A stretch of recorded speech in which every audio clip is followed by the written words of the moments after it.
is Henry Wong, and today here I'm going to talk to you guys about my longboard and the culture. So we all know there is snowboarding, surfing, and skateboarding. However, you guys have heard of street surfing? Probably not. Well, it's actually not called street surfing. It's originally called sidewalk surfing, which sounds pretty lame. So basically, let's go back to the history. Well, actually, yeah. Well, it all started off in 1950, where back in Hawaii, it actually became very popular because of the surfers. And actually, surfers would not be on the waters when the waters were not in their favors. So basically, they would go cruising on their boards instead of surfing.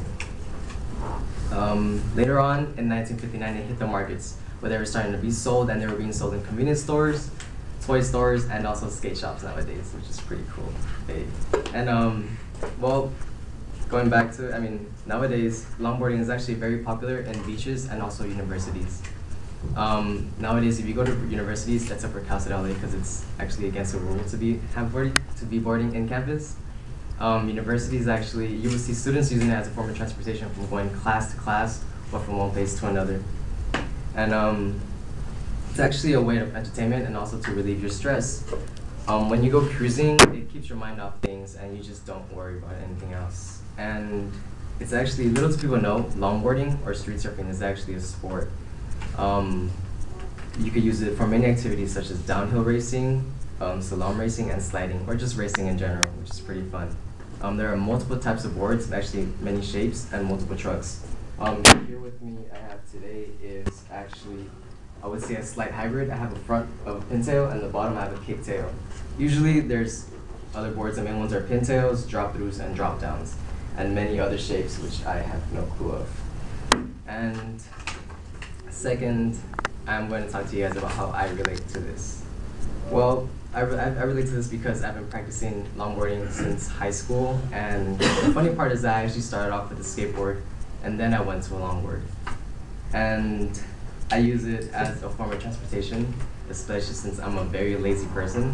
I use it to get from one class to another. Also use it, since I dorm here, I also use it to get from the dorms to class. And also, longboarding has actually been one of my main hobbies ever since, well, high school.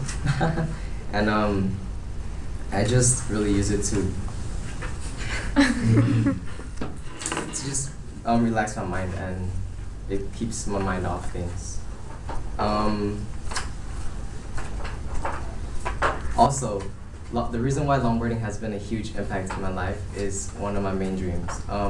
Back at home, I'm actually from a desert, and the waters were actually very far away from home, which is like probably the closest beach was about 2 hours away.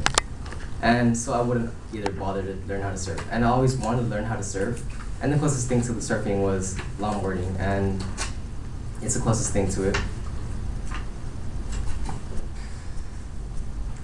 And in conclusion, now that you guys know how awesome longboarding is and how interesting the culture is, why not go grab your own board and join my culture? And thank you for your time. My name is Henry Wong, and I am a street surfer.